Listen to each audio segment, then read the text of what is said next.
तो चलो दोस्तों, सबसे पहले डिस्कस करते हैं कि डॉक्टर सीसीटी एब्डोमेन कब प्रिस्क्राइब करते हैं या सीसीटी एब्डोमेन के इंडिकेशंस क्या होते हैं। कॉन्ट्रास्ट इनहेंस्ड कंप्यूटेड टोमोग्राफी यानी कि सीसीटी एब्डोमेन। तो दोस्तों, आज इस वीडियो के अंदर हम लोग सीखेंगे कि हम लोग सीसीटी एब्डोमेन कैसे करते हैं, कौन कौन से फेजेस सीसीटी एब्डोमेन के अंदर लिए जाते हैं, डॉक्टर्स कब सीसीटी एब्डोमेन प्रिस्क्राइब करते हैं, इंडिकेशंस क्या होते हैं, कॉन्ट्रा इंडिकेशंस क्या होते हैं, फिल्मिंग कैसे करते हैं, कॉन्ट्रास्ट किस तरीके से इंजेक्ट करते हैं। तो सारी चीज़ों को हम लोग कवर करेंगे इस वीडियो के अंदर। तो आपको क्या करना है, वीडियो को कंप्लीट देखना है और स्किप बिल्कुल भी नहीं करना है। तो हम लोग कोशिश करेंगे ज़्यादा से ज़्यादा डिटेल चीज़ें आपको इसमें प्रोवाइड करें और इस वीडियो के अंदर आपको बहुत कुछ सीखने के लिए मिलेगा। तो वीडियो को लाइक और कॉमेंट करना मत भूलना और सब्सक्राइब जरूर कर देना। ट्यूमर मास डिटेक्शन, लीवर में लीजन हो या पेनक्रियाटिक मास डॉक्टर सस्पेक्ट कर रहे हो, मेटासिस सस्पेक्ट कर रहे हो, तो सीसीटी एब्डोमेन प्रिस्क्राइब कर सकते हैं।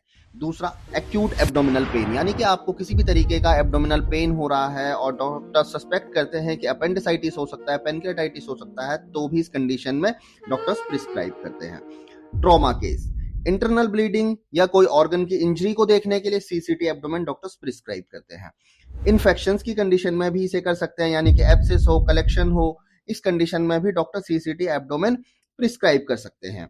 वस्कुलर असेसमेंट अगर डॉक्टर्स को करनी हो, एन्यूरिज्म देखना हो, थ्रोम्बोसिस देखना हो, तो डॉक्टर्स सीसीटी एब्डोमेन प्रिस्क्राइब कर सकते हैं।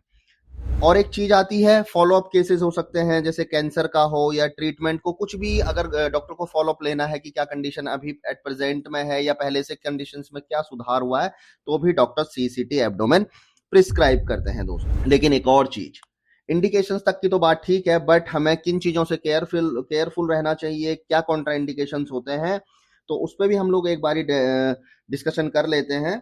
ठीक है, अगर पेशेंट को कभी भी किसी तरीके के कॉन्ट्रास्ट से, हिस्ट्री आप पेशेंट की ले सकते हो, कभी भी किसी तरीके के कॉन्ट्रास्ट से एलर्जी हुई हो, तो यहाँ पे हम लोगों को थोड़ा सा सेफ रहने की जरूरत है, जिसमें कि हम पेशेंट के डॉक्टर से कंसर्न करते हैं, रेडियोलॉजिस्ट से कंसर्न करते हैं कि क्या सीसीटी एब्डोमेन कराने की सच में जरूरत है, और अगर है तो फिर उसके साथ प्रिकॉशन में आप टेस्ट डोज, एविल, हाइड्रोकॉर्ड, ये सब कुछ पेशेंट को देने के बाद पूरे सेफ्टी के साथ ही स्कैन को स्टार्ट करते हो। एक और जो कॉन्ट्राइंडिकेशन हो सकता है पेशेंट को, रीनल फेलियर, यानी कि हाई क्रिएटिनाइन। इसकी बात हम लोग पेशेंट प्रिपरेशन में भी करेंगे। तो आप लोगों को ये भी ध्यान रखना है कि भाई पेशेंट का जो क्रिएटिनाइन क्या हो, वो नॉर्मल हो। ठीक है।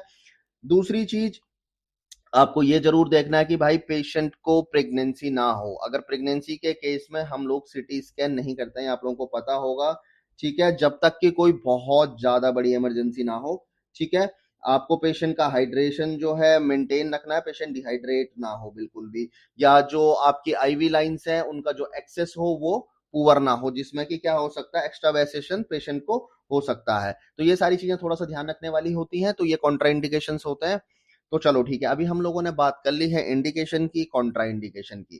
अब सबसे मेन और इम्पॉर्टेंट चीज जो रहती है, पेशेंट प्रिपरेशन कैसे करवानी है, और ये बहुत बड़ा कंफ्यूजन रहता है। जो कि लोग फ्रेशर्स होते हैं, रेडियोग्राफर्स, उन्हें ये हमेशा सस्पेक्ट रहता है कि कितने घंटे की फास्टिंग करवानी है और क्या क्या चीजें हम लोगों को अच्छे से देखनी होती है। तो चलो आप लोगों को ये चीज भी, आप लोगों का आज ये टॉपिक भी क्लियर कर देता हूँ कि देखो, सबसे पहले तो हमें पेशेंट की जो चाहिए होती है, फास्टिंग चाहिए होती है। ठीक है, यानी कि पेशेंट ने कोई भी 4 से 6 घंटे का फास्टिंग चाहिए, कोई सॉलिड फूड इनटेक ना किया हो। क्या आप लोगों को इसका रीजन पता है कि भाई क्यों हम पेशेंट को सॉलिड फूड अवॉइड करने को कहते हैं 4 से 6 घंटे? बहुत बारी क्या कंफ्यूजन है, मैं एक बारी की आपको कहानी सुनाता हूँ कि क्या होता है कि डॉक्टर्स कई बारी बोल जाते हैं कि भाई इसका तो सीसीटी हेड होना है, तो भाई सर में खाने से क्या मतलब, इसे तो हम ऐसे ही कर सकते हैं।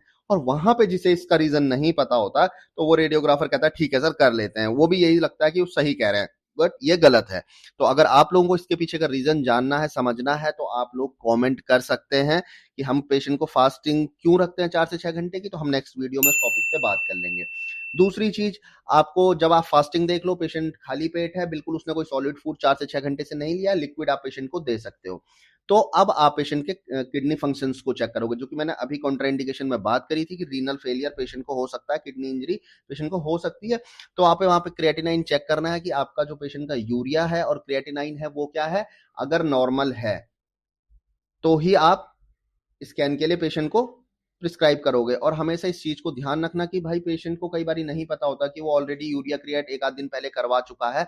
तो आप लोगों को पेशेंट की रिपोर्ट्स को खुद देख के डिसाइड करना है। ठीक है, तीसरी चीज पेशेंट प्रिपरेशन, जब आपकी ये दोनों चीजें कंप्लीट हो जाए, यूरिया क्रिएट आ जाए, खाली पेट पेशेंट है, तो देन आप लोग जाओगे पेशेंट को कैनुला लगवाने के लिए। तो भाई जो प्रेफरेंस रहेगी वो हमेशा 18 से 20 गॉज के कैनुला की प्रेफरेंस रहती है। इससे क्या रहता है कि जो आपका कॉन्ट्रास्ट का फ्लो रहता है स्मूथ रहता है। मैंने देखा काफी लोग 22 पे भी हाँ कह देते हैं, बट मैं उससे एग्रीड नहीं हूं और उससे हम लोग अच्छा स्कैन नहीं कर पाते हैं।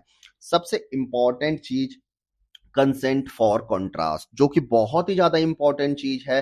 क्योंकि भाई जो पेशेंट के लिए क्या हो सकता है कि अगर किसी भी तरीके की कॉन्ट्रास्ट से एलर्जी हो जाए या कुछ भी पेशेंट को दिक्कत होती है और अगर आपका कंसेंट कंप्लीटली फिल नहीं है, आधा अधूरा फिल है या फिल ही नहीं है, तो आप पे लीगल केस बन सकता है, नेग्लिजेंसी का लीगल केस बन सकता है। और अगर आपको इस टॉपिक पे भी वीडियो चाहिए, खैर इस टॉपिक पे तो मैं वीडियो लेके आने वाला हूं जिसमें हम फैक्ट्स के साथ लीगल एक्ट्स के साथ बात करेंगे। आप लोगों को सब्सक्राइब चैनल को कर देना है। तो ये 3 से 4 चीजें आपको बिल्कुल प्रिपरेशन करानी है। पेशेंट की खाली पेट रखना है, यूरिया क्रिएटिनाइन चेक करना है, और उसके बाद जो आप कैनुला लगाओ वो प्रॉपरली अच्छे मतलब हो 18 से 20 गॉज का, जिसका फ्लो स्मूथ हो, और खुद जाके आपको फ्लश भी करना है। आपको नर्सिंग स्टाफ पे डिपेंड नहीं होना है कि उन्होंने कहा जी हम तो इसे दवाई दे रहे हैं। कई टाइम क्या होता है उससे एनएस तो चला जाता है बट हमारा कॉन्ट्रास्ट नहीं जा पाता और पेशेंट को एक्स्ट्रावेसेशन हो जाता है। तो आपको इन चीजों का ध्यान रखना है कि आपको अच्छे से फास्ट फ्लो करना है और उसमें कोई कंजूसी नहीं करनी है। 1-2 ml नहीं कॉन्ट्रास्ट देना, आप 10 से 20 ml अच्छे से फ्लश करो, कंफर्म करो, तब ही पेशेंट को कॉन्ट्रास्ट दो।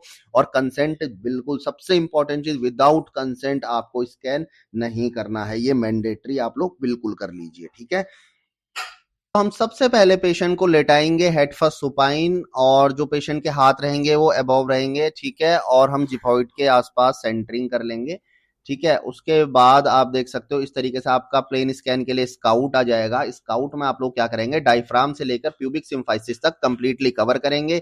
इसकी रिकॉन इमेजेस को प्रॉपरली कवर करोगे और देन आप लोग स्कैन के लिए गो कर दोगे। एक और चीज आपको ध्यान क्या रखनी है कि जो हम कॉन्ट्रास्ट स्टडी के लिए भी प्लानिंग करेंगे सेम होगी। कॉन्ट्रास्ट स्टडी के अंदर हम लोग एक लेंगे आर्टीरियल फेस उस और एक लेंगे वीनस फेस, ठीक है। तो सेम प्लानिंग होगी। अब सबसे पहले देखो यहाँ पे आ जाएगा प्लेन स्कैन, ठीक है। अभी पेशेंट जो टेबल क्या होती है अपनी लोकेशन पे मूव करती है इजीली, तो टेबल अपनी लोकेशन पे चली गई, स्कैन स्टार्ट हो गया। ये आपका लीवर दिख रहा है देखो, और जो यहाँ पे कॉन्ट्रास्ट इनहेंस हो रहा है, बबल लूप्स आपको दिखाई दे रहे हैं, ठीक है। और ये आपका प्लेन स्कैन कंप्लीट हो गया। इसके बाद हम लोग क्या करेंगे, पेशेंट को प्लानिंग मैंने बता दिया सेम रखेंगे और देन आप कॉन्ट्रास्ट पेशेंट को इंजेक्ट करोगे। अब आपने जैसे ही कॉन्ट्रास्ट इंजेक्ट कर दिया उसके बाद इमीडिएटली आपको स्कैन स्टार्ट करना है। और ये आपका स्क्रीन पे जैसे ही कॉन्ट्रास्ट के बाद आप स्टार्ट स्कैन करोगे, स्कैन स्टार्ट होगा और ये आपका पोर्टल वीनस फेस यहाँ पे आया है। तो जो हम लोग हाथ से जो कॉन्ट्रास्ट देते हैं ना उसमें मैक्सिमम पोर्टल वीनस फेस ही हमें देखने के लिए मिलता है। ट्रू के लिए हमें आर्टीरियल देखना होता है। तो एक बारी और मैं आपको बता दूं कि भाई देखो जो आपका आर्टीरियल फेस आएगा वो 20 to 30 सेकंड के बीच में आर्टीरियल फेस आ जाता है। पोर्टल वेनस फेस जो आता है आपका 60 to 70 सेकंड के अंदर आता है। और जो आपका डिलेड रहता है जो 5 to 10 मिनट्स में आप लोग देखते हो, उसमें क्या होता है वॉश आउट हो रहा होता है कॉन्ट्रास्ट, जो लीजन्स को देखने के लिए बेस्ट माना जाता है। पोर्टल वीनस फेस लीवर के लिए बेस्ट टाइम माना जाता है देखने के लिए। और आर्टीरियल के अंदर क्या होता है, आर्टरीज हाईलाइट होती है। तो चलो दोस्तों, यहां तक तो हो गया कॉन्ट्रास्ट स्कैन की बात। अब हम लोग बात करते हैं कि इसकी फिल्मिंग हम लोग कैसे करेंगे, ठीक है। तो एक बार स्कैन को आप प्रॉपरली स्क्रॉल कर लोगे, कॉन्ट्रास्ट इसका सेट कर लोगे, जो कि इसमें थोड़ा सा ब्राइट दिखाई दे रहा है, शायद ये रिकॉर्डिंग की वजह से, स्क्रीन रिकॉर्डिंग की वजह से। देखो अभी आपको सही दिखाई देने लगा होगा। तो हम लोग स्टार्ट करेंगे डायफ्राम से, मतलब लीवर का जो फर्स्ट कट है वो आपका इन्वॉल्व होना चाहिए प्यूबिक सिम्फाइसिस तक। तो जो फॉर्मेट में इसमें देने वाला हूँ 5:8 का फॉर्मेट देने वाला हूँ, 2 एक्सियल की फिल्म देने वाला हूँ। तो सबसे पहले हम लोग क्या कर देते हैं कि इसमें हम लोग 20 इमेजेस प्लेन स्कैन की भी जरूर इंक्लूड करेंगे। काफी सारे लोग क्या करते हैं कि भाई प्लेन स्कैन को नहीं डालते हैं और सीधे क्या डाल देते हैं, आपका कॉन्ट्रास्ट स्टडी डाल देते हैं, तो जो कि गलत है। आपको इसमें क्या करना होता है, प्लेन स्कैन को भी इंक्लूड करना है। क्योंकि अगर माना कोई डॉक्टर आपके स्कैन होने के बाद उस फिल्म को देखता है, आउट ऑफ आपके हॉस्पिटल का डॉक्टर देखता है, तो वो कैसे कंपेयर करेगा प्लेन और कॉन्ट्रास्ट स्टडी को। तो हम देखो सबसे पहले हम लोग इसे 5:8 का फॉर्मेट कर देंगे। एक्सियल इमेजेस मैंने आपको बता दी थी कि हम लोग डायफ्राम से कवर करेंगे, प्यूबिक सिम्फाइसिस तक इसके अंदर देंगे, है यानी कि आपका लीवर का जो फर्स्ट कट है वो इसके अंदर आपको दिखाई देना चाहिए फिल्म के अंदर, ठीक है। तो आप ये देख लो प्लेन इमेजेस ये हो गई हैं जिसमें कि हमने सारी जो पैथोलॉजीज है उन्हें अच्छे, पर पैथोलॉजी आपकी कभी भी फिल्म से डिलीट नहीं होनी चाहिए, ये चीज आपको बिल्कुल ध्यान रखनी है। तो अब हम लोगों ने जो है यहाँ पे आप काउंट भी कर सकते हो कि हमने 20 या 19 इमेजेस यहाँ पे प्लेन स्कैन की दी हैं और 80 का फॉर्मेट है, तो बाकी बची हुई 60 जो इमेजेस हैं वो कॉन्ट्रास्ट रहने वाली है, क्योंकि हमने यहाँ पे सीसीटी एब्डोमेन करवाया है। और 3 फिल्में मैं इसके अंदर आपको फिल्म प्रिंट करके दिखाऊंगा। ठीक है, तो ये सबसे पहले हम प्लेन को हम लोगों ने सेट कर लिया। और एक चीज आपको देखनी है कि भाई इमेजेस बिल्कुल भी कहीं से ना कटे, इसी वजह से मैं क्या करता हूँ, सिंगल सिंगल रोज को सेलेक्ट करके या सिंगल इमेजेस को सेलेक्ट करके, कई बार क्या होता है लोग सेलेक्ट ऑल करके उसे सेट करते हैं, तो जो अच्छे से चीजें क्या हो नहीं पाती हैं, उसमें सेट नहीं हो पाती है। तो हम लोगों को ये नहीं करना है कि भाई कैसा भी स्कैन हो और कैसा भी कुछ हो, हम लोगों को उसमें क्या नहीं करना है कि कहीं भी इमेज आप सेट करके दे दो प्रॉपरली। हर रो को मैं देखता हूँ, ये मेरा पर्सनल आप लोगों को तरीका मैं बता रहा हूँ कि हर रो को मैं प्रॉपरली चेक करता हूं कि भाई अच्छे से फिल्म सेट हुई है या नहीं हुई है। देन अब हम लोग देखो नेक्स्ट पेज पे आ गए हैं। फर्स्ट वाले जो हमने उसे उसे क्या कर लिया, अच्छे से प्रॉपरली सेट कर लिया। इसमें भी देखो हमें सेट क्या करना होता है, आपको बेसिकली आपका सॉफ्ट टिश्यू कुछ नहीं कटना चाहिए। आप इतना इमेज को जूम करो और ऊपर नीचे से आप देख सकते हो कि इमेजेस ज्यादा ना तो ऊपर हो, सेंटर में आपको रखने की कोशिश करनी होती है। देखो आप इमेजेस को आप क्या करोगे, सेंटर में रखोगे। ठीक है, आप इमेजेस को सेंटर में रखोगे इस तरीके से सारी फिल्मिंग की। तो इस तरीके से जब आप फिल्म्स बनाते हो तो वो इफेक्टिव भी लगती हैं, अच्छी भी देखने में लगती है।